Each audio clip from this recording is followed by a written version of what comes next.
player, and so he gave me his one of his spare guitars and said, "Hey, do you want this?" I was like, "Sure." He's like, "Well, you have to promise me you learn how to play it." And I was like, "Okay, I don't have nothing better to do, this summer." So he showed me a couple chords. He showed me an E chord and an A chord. I remember him because I kind of used to go in between the two. And he taught me how to strum one of the strumming patterns, and he's like, "Just get that down." And so I got it done for like 2 weeks. Then after he came by my room and I was strumming, I was doing pretty good on those two chords. He laid down this worship chord chart, this chord chart sheet, and all the chords in the whole thing were E, A, E, A, E, A. I don't remember what the song was. It's some old Maranatha praise band song, but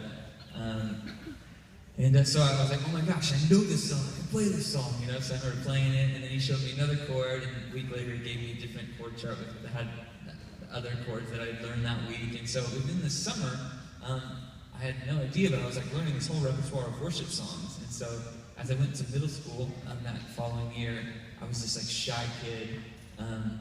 Not much different than now. I was this nerdy, shy kid. I guess I got hair now. I had a buzzed head at the time.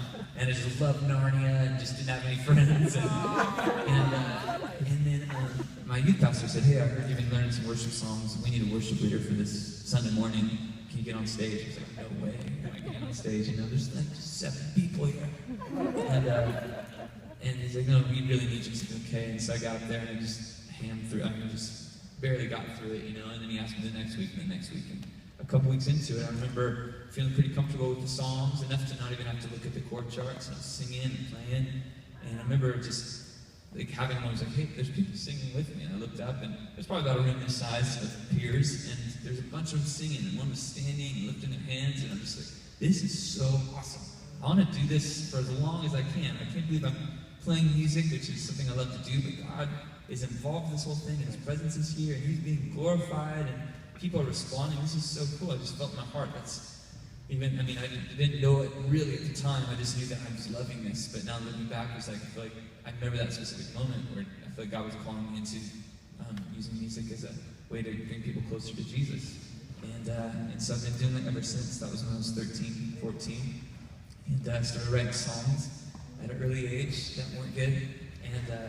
And my dad, he was very encouraging, but he would tell me, "Look at these work, I'd show all these songs to my dad, and I showed him one that I wrote when I was 14. It was called "Jesus, Lord of Heaven," which actually ended up making it on a record of mine later. And he said, "You know what, there's something special there. How about I lead it in the sanctuary and see people sing along?" And I was like, "Oh, that'd be amazing, And so he led it, and I guess it went really well. And he told me about it. He's like, "I think there's something special in that song." And that song actually ended up taking on a kind of a life of its own in the churches around where I lived. I grew up in a church called Calvary Chapel.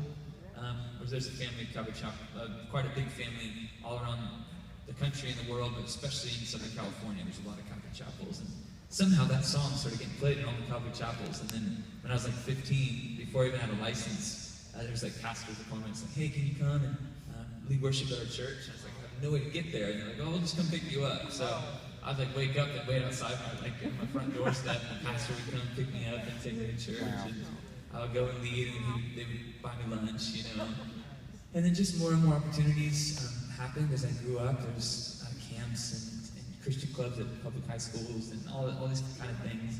Until finally, I had all these. There's 6 or 7 songs that I'd written that were all circulating through these churches. And so one family came up, their friends of ours came up to me, or my dad actually, and said, "Hey, why don't you fill out a CD out? Everybody's connecting with these songs." And I was 18 at the time, just about ready to graduate from high school. And my dad's like, "Well, the CD thing, it's a big jump, it's a big step of faith, it costs a lot of money, especially back then. It wasn't as cheap as you can do it now." I'm like, "Well, how much?" He's like, "Well, I bet we could kind of just barely get one done with $30,000, which we don't have, And the family's like, "Okay, here's wrote a check for $30,000. It was a well-off family, but we definitely did not expect that. We're like, "Oh my goodness, I guess we're supposed to do a CD." So me and my dad really went and researched some stuff and bought some studio equipment, and we made our spare bedroom in our house this little studio room, and we just figured out how to do a record. And it took about a year, but we put out this record, and then connecting in a cool way. And 2 years later, I signed with a label that had heard that record, and we had a relationship going. That was when I was 21. And now I'm 31, so it's been about 10 years being signed and put out. I think I'm working on either 6th or 7th studio record now. And disc coming out next year, and then a couple live records and a Christmas record. And in the last 10 years, I've gotten married to my first real girlfriend, actually. We knew each other in high school. She was a freshman, I was a senior, but our families were semi-close, and her brother who played, he actually still plays drums with me. I'm actually going to see him tomorrow. He's flying out, and we're going to play in New Jersey at a conference, actually. But so we ended up becoming friends when I was like 20, and then I got married when I was 24, and now we have 3 little daughters, which is crazy. I know, it's crazy. Yeah, 3 girls, and they're all, so the one, the oldest just turned 4, and that's Penelope. And then, thanks. I think just congratulations. Maybe you're having your own conversation, I'm not sure. Thank you for saying congratulations to me. So the oldest is 4, her name is Penelope, and then the middle one is Mabel, and she's 2, and then Lottie is our 3rd, and she's 6 months old, almost, and they're all healthy, and we couldn't ask for just more blessing as far as they're concerned. They're just awesome little people, teaching us how to be better people for sure, and we're just loving having a family. It's actually my wife's birthday today, so it's a little bit hard to believe, but we pretended yesterday was her birthday, so we got the cake and some friends over, and then I surprised her just so I can tell you how good of a husband I am. She got surprised with a spa day today, so she got a little massage and got to have a moment where she could read a chapter in a book, which is crazy that your mom, you just don't have any time for anything, you know. So, and she works harder than me with those kids, so she's definitely needed it. So that's kind of like the last of my life, pretty much in a nutshell, and I'm really happy to be here, and I just love to hang out and talk for a little bit, and if there's any specific questions, or you want to tell me a story, or you have any thoughts, or whatever, it usually takes a minute or 2 for the first one to go, but let's just go through that minute right now, and there you go, perfect. I'll start it off. Yes. I just have a question about one of your songs. I'm in a worship team here. We're going to be playing Beautiful. I've only heard it very recently by you, but it's a song you wrote. I was curious, what inspired you to write that? Because when I'm up there, I want to understand why you sing it. Yeah. So I could bring that. That's the song Beautiful or You're Beautiful. I don't even know what it's called. I'm assuming I call it both. Sure. But I wrote that several years back. I was at a camp. Actually, the same youth camp I grew up going to as a high schooler. And I remember it was this really special, I graduated already, I was probably like 22, 23, and I remember it was a really special night where the teacher talked about God's love reaches beyond the stars, and there's a psalm that talks about that. And then he started going into the idea of what that means, even logistically, and how we can know, all the trillions of stars in the sky, and how far the sun is from this planet, how far the sun is from this star. Just kind of put it in perspective. It was really, really cool, and ultimately went into a real healing time for a lot of kids in that group, just like about a fatherly love, because there's, in a room full of 700 high school kids, there's bound to be some people that had some situations with fathers and stuff, and so really some healing moments with that, and everybody's singing out and worshiping at the end. We had an extended worship time, and as they all got up to leave to go to their dorms or wherever they're staying, we were just playing. There's only 4 chords over and over in that whole song, and so that's what I was just like calling out the chords. Let's just do to my band. I was like, let's do E, A, C minor, B, and so we just kept doing it over and over. And we were just kind of grooving.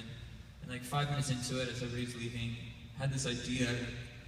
After the guy talked about how God's beauty and His love and His stars, I was like, I see your face in every sunrise, and I sang that whole verse just straight through. After this moment, and I thought, man, that was special to my band. They're like, hey, there's maybe something there, And so as we kind of kept playing it, I started thinking, man, what if it wasn't a chorus, but it was all these verses, almost like an old hymn or something. And so I took that idea, that first verse, and took it back to my bedroom in this cabin I was staying in, and finished the whole song that night. And so I thought it was cool to talk about the beauty of God and the sunrise and the sunset and the night sky, but also His beauty in the stories within the cross and the resurrection, and also in His beauty in the hope of the stories written forever for us. And so it really just came out of a time of worship and a time of response to God's love, just kind of sending a real moment of healing to a place, and responding to that, like, wow, you're so beautiful. Thank you. Yes, sir? Send greetings from the Church of Philadelphia Calvary Chapel, Philly, Joe. Oh, thank you, yeah. And you've given so much of yourself for this gift. I want to thank you for using the gift of your word.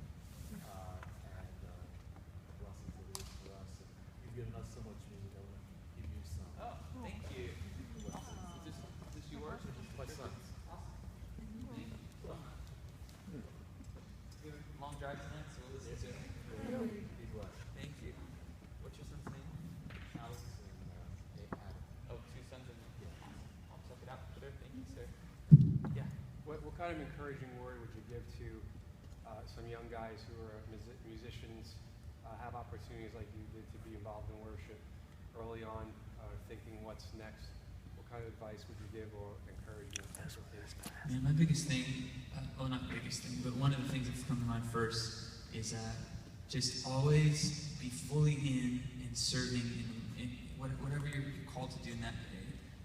Try not to look at what's ahead as much as, not like you're not supposed to plan, but I would just try to let your ambitions flush out of you. And it's so easy to look at maybe a summer camp or a home fellowship or a coffee shop as a stepping stone sometimes. So like, I can't wait, I see what that guy's doing, I want to be there. Or why are all this church, why are they singing his songs? I want them to sing my songs. Or it's so easy to start comparing and having striving and ambition and just like letting that flesh out and really being like, wow, just taking every moment, not taking any moment where you get to be with the bride of Christ for granted. And like, whether it's 10 people in a front room in a house or 10,000 in an arena, it's like, man, just serve people and serve the Lord by loving them and by wanting them to see Jesus. And that would be my biggest thing. It's like, let God take care of numbers or open doors to bigger things, but like make sure just right today, like who's in front of you to serve and to love, and do it as best you can with no hope that it's going to get you, with not for the reason that it's going to get you anywhere else, but really let God take the other place, the anywhere else kind of thing, and you just focus on today, serving, and then watch what God does. Really follow the blessing of God as He takes the songs places and He takes the music places. That would be probably what I'd say. Yeah. I just wanted to thank you too. A lot of people sing songs about Jesus and about yourself, but one of the things I enjoy about you is you bring us into the presence of the Lord while we're singing, and you lead us in worship, so we magnify on Him, and it just does something in our spirit. And I just wanted to thank you for that as a worship leader type person, bringing us into the presence of the Lord. It makes all the difference, and so I pray for you and continue to pray that your music would lift up the mighty name of Jesus, because it transforms lives while you're playing and singing to us. We're right with you. Thanks for your encouragement and your prayers. I appreciate that. Thanks so much. You remember Mark Rodriguez? Yes. I got a text from you or an Instagram from you. What's your name? Ryan. Yes. Yeah. I'm in this grade and I'm kind of close to the Rodriguez family. They wanted me to. Oh, awesome. Yeah. What was your name again? Ryan. Virginia, right? Yeah. Man, so what is the shirt all about? I'll tell the story a little bit. God is super good. That's awesome. There's an incredible young man that I only met after. I only got to know in an after-death kind of situation. I got an email from a friend of his, I think it was his girlfriend's mom, telling me a story about this amazing young man named Mark. And you were friends with him and grew up. And he's just one of those guys that just had a life that just changed everybody he met. He's a pastor's son and loved Jesus and led worship. And it was this crazy situation where he got shot in the back of the head while he was driving. He died right there. So I wasn't part of Mark's life obviously before that, but after that I got this email from, what was his girlfriend's mom's name? He was just Cairn, that's right.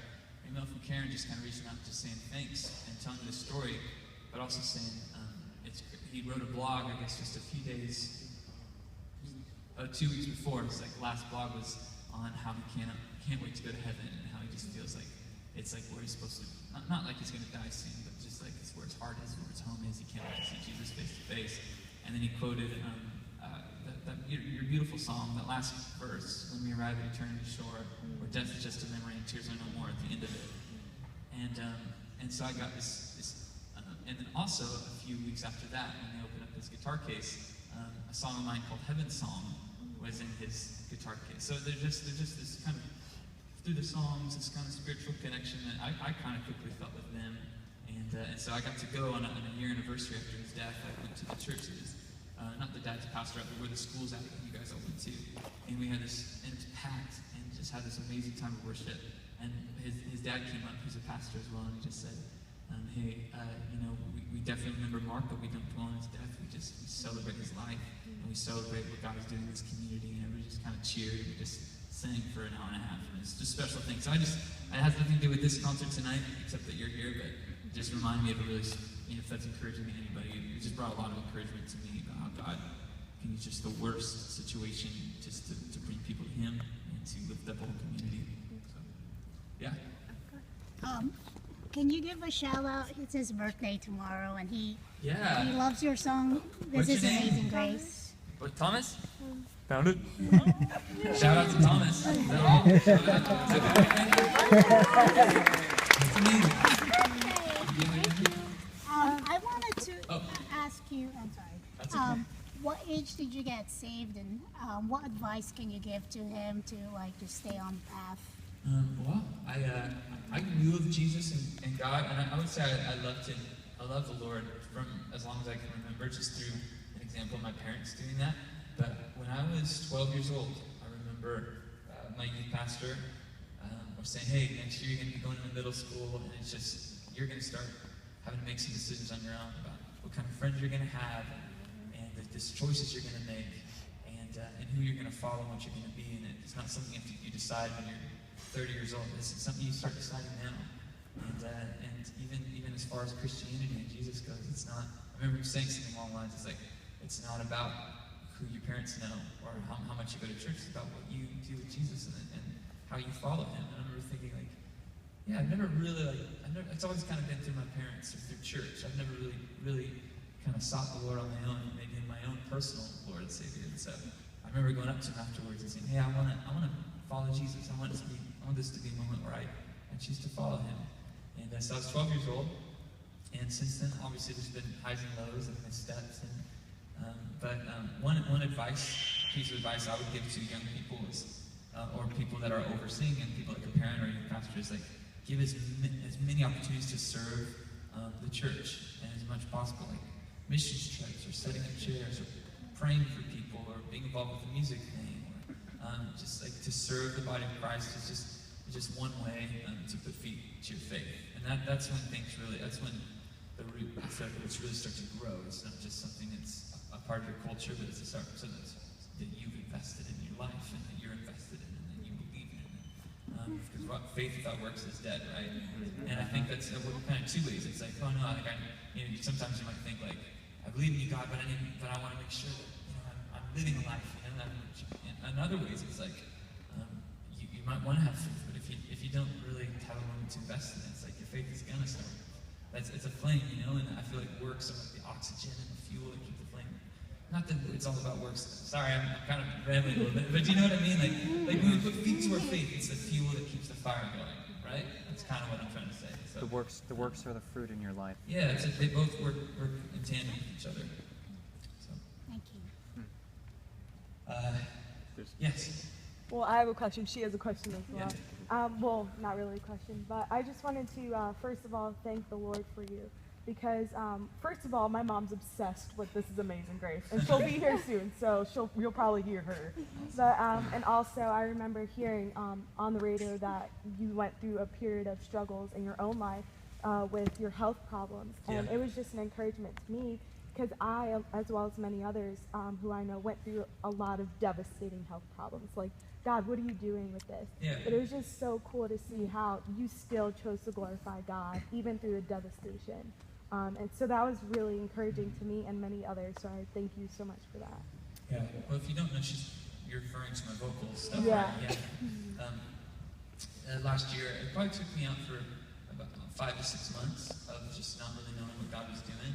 I was in the Northeast, actually, up in Maine, and I'd been feeling this fatigue in my voice for a while, but I just hit a wall. I knew something was wrong, and we had to cancel about 5 to 6 months of shows after that. Well, we canceled a month to go figure out what was wrong, and I saw the doctor, and I had this polyp on my vocal cord that just comes from overuse and just a perfect storm of stuff. And so, to give the short story, during this 5-month period, there was like a 6 weeks to 2 months where I had to be totally silent, wasn't able to talk or anything. I had to get surgery, and there's a therapy process and rehabilitation process, and the whole time going through this whole thing in the back of my mind is this very real fact that every doctor said before I stepped into anything was like, hey, like this is not a proven, this works sometimes and it doesn't other times, and just be ready to be at the other end of this. It could be a 1 to 10 as far as your vocal level, as far as if you're going to be able to sing great or not at all, or if you're going to have endurance to do it professionally if you're not. And so just know that going in, but the science has really improved, so we think we've got a good chance. But like, let's keep our hopes contained. And that was always in the back of my mind, you know.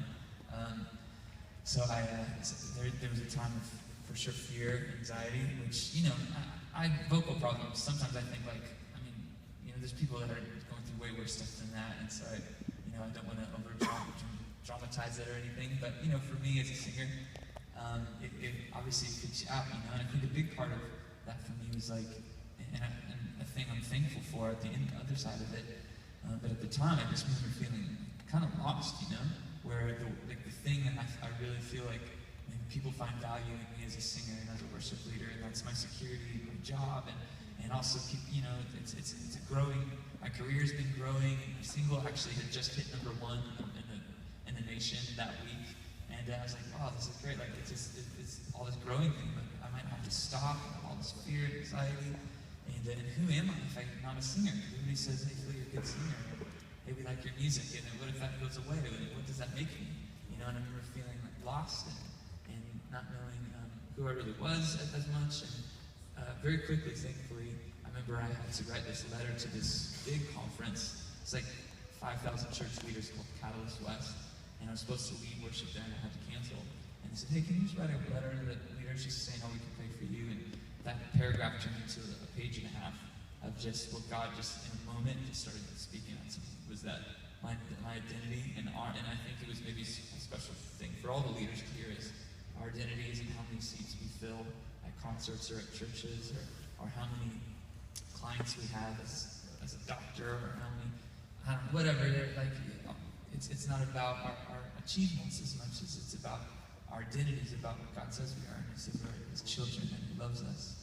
And that to be able to minister out of that, to be able to sing out of that, to be able to work out of that, or be a mom or a dad or whatever you are out of that is like such a freeing thing, because you realize God is in control. He's your Father, and He loves you, and He wants what's best for you, and you can lean on Him. And anyways, I'm trying to once again put 5 months of kind of an emotional time in our life into the couple paragraphs. But thanks for bringing it up, and just maybe that encourages you today that God loves you, and that maybe if you failed in something, you know, or you're not achieving all that you want to achieve, or that maybe something's been taken away from you, or you're going through something that God loves you and you're His child, and that's an amazing thing that if you take even the worst nightmare as a child of God, there's always joy beyond the suffering, you know, because even in death we're alive in Jesus, and because we're His children. It's amazing. So be encouraged in that. Hey Phil, probably 1, if not 2 fast. Let's do 2 fast. Yeah. I have 2 that are kind of back to back. Okay. Do you write a lot of your songs yourself? Yes. Okay, so I write most of them. do you write most of them or some of them based off of your life, either life struggles or things that you go through in life, or what do you? Yeah, all the ones, at least the ones that I start, which are usually all the ones on my records, are out of something, whether struggles or joys. I feel very satisfied as a writer when I write a song that takes maybe a very personal emotion or very personal struggle. You know, some writers are amazing at taking that and putting it into a song, and it's that story. And I like more taking that and say, so how does that fit in with the context of what God says about us and who God is, so that can become something. Maybe not everybody's seeing, like, you know, I went through vocal struggles, but God probably, you know, because that's not everybody's story. Do you feel like during that process but through that process, yeah, like I think is what you're saying. Through that process, it's like, whoa, God loves me. He's my Father, and that's something that everybody can sing together. You know, I try to find like where's the common theme in what I'm going through, that I can write a song about, so that we can sing it together and glorify God and respond to Him. So. You're very gifted in writing and music. Thanks. Thanks for saying that. Make sure you get your question. Yes. So, quick story and then a question for you. So, my wife and I, we actually met over our connection to one of your songs, You're Beautiful, Awesome. and that's kind of how we're like, oh, we're interested in each other. Oh, that's nice. The story is, I work as a pediatrician, and one song that I come back to frequently when I see children who are suffering or afflicted in some way is the song Safe. And I first heard it as featured on a project with the International Justice Mission. And I don't know if you remember being a part of that or whether that was just something contracted out, but I was curious as to the story behind that song. Yeah, that song came about in several ways. There was a number of things going on in some close family members' life, and then also really close friends of me and my wife, Steve. There was a pastor and his wife who we knew really well. The pastor actually was the one that married my wife and I, and they were big in our relationship, like kind of marriage counseling. She was diagnosed with cancer, and she had like a 3.5-year battle and ended up dying. And but that was probably somewhere at the beginning of that, and the song was written. But it wasn't really even about that. But that was going on, and then some friends of mine lost their jobs, and then it's just this whole thing was like, whoa, like I just felt like I guess this is what part of what growing up is. Like you're not just like playing video games and doing tests and homework. You know, it's like this is real life. And there's highs and lows. And I remember a guy came up to me after a concert and told me his story about how he had lost his job, and it's a long story to tell all the ins and outs, but there's all these very intricate details where it's like he's like I didn't realize it then, but it was so God, where he ultimately had this he was at Home Depot and he had a cardboard sign on his truck that said we'll work for anything, you know, and someone recognized him and came up to him and ended up getting contracted to do like this whole development. It's just this amazing thing, the right place at the right time, and just and I just thought, man, like whether it's like that or whether it's in heaven, like there's in Jesus is what I already said. It's like there is just always a silver lining and there's always hope. You know, whether it's healing now or healing when you see Jesus face to face. And so so all of this kind of stuff came together to write that song. So one more. Obviously, I think we're all pretty big fans based on the fact we're at a VIP event. I was just wondering how we could pray for you. Yeah. Just based on as you travel and work. Well, for me, and this is Brandon. Everybody say hi, Brandon. Hi, Brandon. Brandon is kind of my right-hand guy. He does sound for me and road manages, and he's always there when I'm there. And so we both have daughters and families, and you know, we just want to be great dads and good husbands and balance everything out right. And a big part of that is what I've been praying for myself and answering that question. Is I just want to be more consistent. I want to be more consistent in prayer life, my reading the Bible, and my pursuing my wife, and letting her know how much I love her, and my time I etch out with the kids. You know, I just want to be consistent and diligent in all the things. And I find that more and more I need help to do that. I don't know if everybody can relate, but I definitely need help to do that. So that'd be just normal stuff. You probably pray for yourself. We both like that. So thanks. And I'll see you guys later. Okay?